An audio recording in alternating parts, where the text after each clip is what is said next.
بسم اللہ الرحمن الرحیم۔ اور اہل ایمان کا معاملہ کیا ہوا؟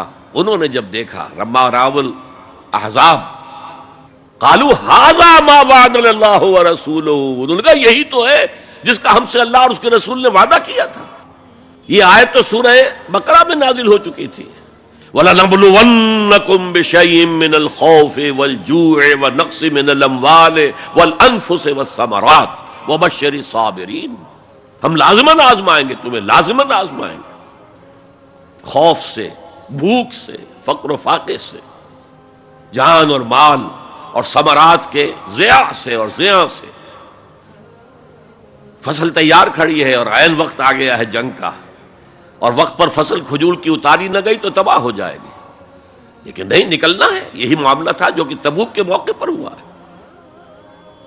قحط کی کیفیت تھی اور اب فصل تیار تھی، اب ساری امیدیں اس فصل پر تھی، کھجور کی، لیکن ظاہر ہے کہ کھجور کی فصل اتارنا کوئی عام خواتین کا کام تو نہیں ہے، لیکن مردوں سے کہا جا رہا نکلو اللہ کی راہ میں، سب کے سب۔ پہلی مرتبہ نفیر عام تھی، ہر صاحب ایمان نکلے، تو ایک بہت بڑی آزمائش۔ تو جو راسخ الایمان تھے، صادق الایمان تھے، ان کا رد عمل سچویشن ایک ہی ہے۔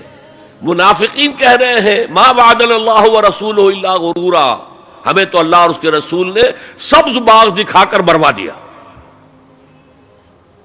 اور اہل ایمان کہہ رہے ھذا ما وعدنا اللہ ورسولہ وصدق اللہ ورسولہ وما زادہم الا ایمانا وتسلیما، اور ان میں نہیں کوئی شے بڑی مگر ایمان اور تسلیم کے۔ جبکہ وہ جو ایک کانسٹیٹیوشنل ایمان ہے وہ ایک جامد شے ہے، it's a legal status that you get as a Muslim. تو یہ اسٹیٹس نہ گھٹتا ہے نہ بڑھتا ہے۔ یہ نہیں ہو سکتا کہ ایک باپ کے اگر دو بیٹے ہیں اور ایک متقی ہے، زاہد ہے، عابد ہے، تہجد گزار ہے، دوسرا فاسق و فاجر ہے، تو وراثت میں اس تہجد گزار کو زیادہ حصہ ملے اور دوسرے کو جو ہے وہ کم ملے؟ نہیں، ایکول۔ المسلم کفو لکل مسلم، تمام مسلمان آپس میں جہاں تک ان کے لیگل اور پولیٹیکل حقوق کا تعلق ہے برابر۔ تو یہ فرق ہے ایمان اور اسلام میں۔ البتہ یہ میں آپ کو بتا چکا ہوں کہ یہ بھی ہو سکتا ہے کہ اسلام پہلے آئے، ایمان بعد میں آئے۔ ہم میں سے جب بھی اللہ تعالیٰ کسی کو نصیب فرما دے حقیقی ایمان، یقین والا ایمان، جیسے میں نے دعا کی اللہم نور قلوبنا بالایمان، اے اللہ ہمارے دلوں کو منور کر دے، روشن کر دے ایمان کے ساتھ، نور ایمان سے جگمگا اٹھے ہمارا دل، واشرح صدورنا للاسلام، اور ہمارے سینوں کو کھول دے اسلام کے لیے، اسلام کی ہر شے ہمیں حسین نظر آئے۔ حضور صلی اللہ علیہ وسلم کی حیات طیبہ کے آخری ایام میں یہ واقعہ پیش آیا کہ حضور مسجد نبوی میں تشریف فرما ہے، مجمع موجود ہے، اچانک ایک شخص ظاہر ہوتا، شدید و بیاض ثیاب،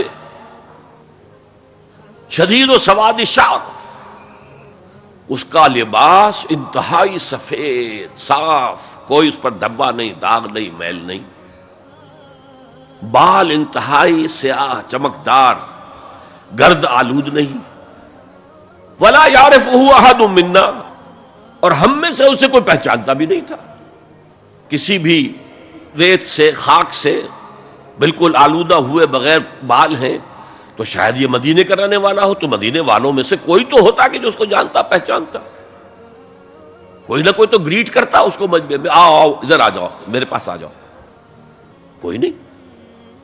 اور اگر براہ راست باہر سفر سے آ رہا ہے تو کچھ گرد آلود بال ہوتے، کچھ کپڑے میلے کچیلے ہوتے، تو لوگ حیران تھے۔ اور مزید یہ کہ اس نے سیدھا تیر کی طرح مجمع کو چیرتا ہوا حضور کے عین سامنے جا کر بیٹھ گیا۔ اب لوگ حیران ہیں، یہ ہے کون؟ اس کی یہ جرت، یہ جسارت، اور اس طرح دو زانو بیٹھا کہ حضور کے گھٹنوں کے ساتھ اپنے گھٹنے جوڑ دیے اور حضور کی رانوں پر اپنے دونوں ہاتھ رکھ دیے۔ اب سوال کیا، یا محمد اخبرنی عن الاسلام، اے محمد مجھے بتاؤ اسلام کیا ہے؟ حضور نے فرمایا وہی جو میں ابھی آپ کو حدیث سنا چکا ہوں، الاسلام ان تشہد اللہ الہ الا اللہ وان انا رسول اللہ وان تقیم الصلاۃ وتؤتی الزکاۃ وتصوم رمضان وتحج البیت ان استطعت الیہ سبیلا. پھر کہا اخبرنی عن الایمان.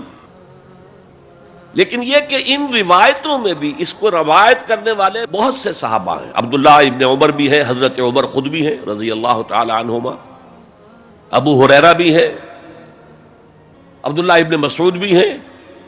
چونکہ ایک مجمع میں واقعہ ہو رہا تھا نا، تو مجمع کے اندر تو بہت سے لوگ سن رہے ہیں.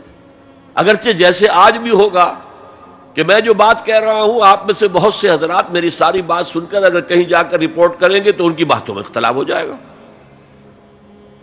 لہذا اس حدیث کی روایت میں اختلاف ہے. بعض روایتوں میں یہ ہے کہ پہلے پوچھا اخبرنی عن الایمان، پھر پوچھا اخبرنی عن الاسلام. اور یہ جو حضرت عمر کی روایت ہے اس میں ہے سب سے پہلے آپ نے پوچھا اخبرنی عن الاسلام، پھر دوسرا سوال آیا اخبرنی عن الایمان. اچھا اس کے بعد ایک دو سوال اور بھی کیے، اب میں تفصیل میں نہیں جا سکتا. پھر وہ شخص چلا گیا. حضور نے کہا ذرا اس کو بلانا واپس، تو دیکھا تو کہیں بھی نہیں، زمین کھا گئی، آسمان اچک کر لے گیا، اللہ جانے. تب حضور نے فرمایا اوہ یہ جبرائیل تھے جو تمہیں تمہارا دین سکھانے آئے تھے. یعلمکم دینکم اذ لم تسألوہ، جبکہ تم نے اس کے بارے میں سوال نہیں کیا. اور یہ پہلی بار ہے کہ میں جبرائیل کو پہچان نہیں سکا، انسانی شکل میں وہ آئے اور میں پہچان نہیں پایا. ورنہ اکثر حضرت دہیہ کلبی کی شکل میں آتے تھے انسانی صورت میں جب بھی حضرت جبرائیل آتے تھے. حضرت دہیہ کلبی جو ہے وہ بہت ہی حسین جوان رانا ان کی شکل میں آتے تھے. بہرحال یہ اتنا اہم مسئلہ ہے کہ اس کو کلیئر کرنے کے لیے کہ دودھ کا دودھ پانی کا پانی علیحدہ ہو جائے. ایمان کیا ہے، اسلام کیا ہے. دنیا کا نظام اسلام پر ہے، ایمان پر نہیں ہے. آخرت کا معاملہ ایمان پر ہے، اسلام پر نہیں ہے. کوئی شخص مسلمانوں کا بہت بڑا قائد ہو، بہت بڑا لیڈر ہو، لیکن ہو سکتا ہے آخرت میں زیرو ہو. میں حدیث سنا چکا ہوں آپ کو.